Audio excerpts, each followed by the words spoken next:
Bersatu கட்சியில் உட்பூசல் வெடித்துள்ள நிலையில் அதன் துணைத் தலைவர் டத்தோஸ்ரீ அம்சா ஜைனுடின் விரைவிலேயே கட்சியிலிருந்து நீக்கப்படலாம் என பரபரப்பு தகவல்கள் வெளியாகியுள்ளன. அம்சாவின் செயல்பாடுகளினால் முஹிடின் பொறுமை இழந்திருப்பதாகவும் அவரின் நீக்கமே அனைத்திற்கும் தீர்வாக இருக்கும் என்றும் நம்பத்தகுந்த வட்டாரங்கள் கூறின. முஹிடின் தலைமைத்துவத்திற்கு எதிராக தொகுதி தலைவர்கள் உட்பட கட்சிக்குள் பலர் தொடர் தாக்குதல்களை தொடுத்து வருகின்றனர். இந்த சமயத்தில் தலைவருக்கு விசுவாசமாகவும் அவரை தற்காக்க வேண்டிய முதல் ஆளாக இருக்க வேண்டியவருமான அம்சா மௌனம் காத்து வருகிறார். இதனால் முஹிடினுக்கு எதிராக கட்சியினரை தூண்டி விடுவதே அம்சாதான் என்ற சந்தேகம் நாளுக்கு நாள் வலுத்து வருகிறது. எனவே துணை தலைவரை புல்லுருவியாக இருக்க அனுமதிக்க கூடாது என அண்மையில் முஹிடினுடன் கலந்துரையாடலில் கலந்து கொண்ட பர்சாத்து தலைவர்கள் பலர் கருத்து தெரிவித்தனர்.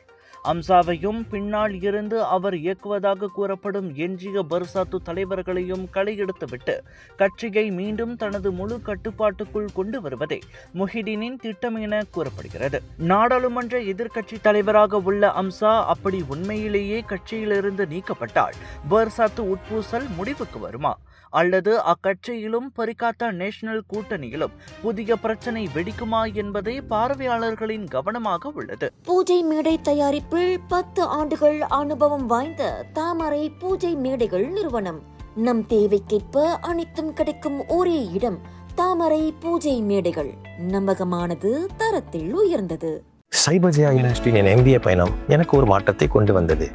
இந்த பாடத்திட்டத்தின் நெகிழ்வுத்தன்மை எனக்கு வேலை மற்றும் படிப்பை சமநிலைப்பட உதவியது. அன்பான விரிவுரையாளர்கள் மற்றும் நடை அடிப்படையான கற்றல் என்னை நிஜ வாழ்க்கை சவால்களுக்கு தயார்படுத்தியது. நான் கற்றதை நேரடியாக என் தொழிலில் பயன்படுத்த முடிந்தது.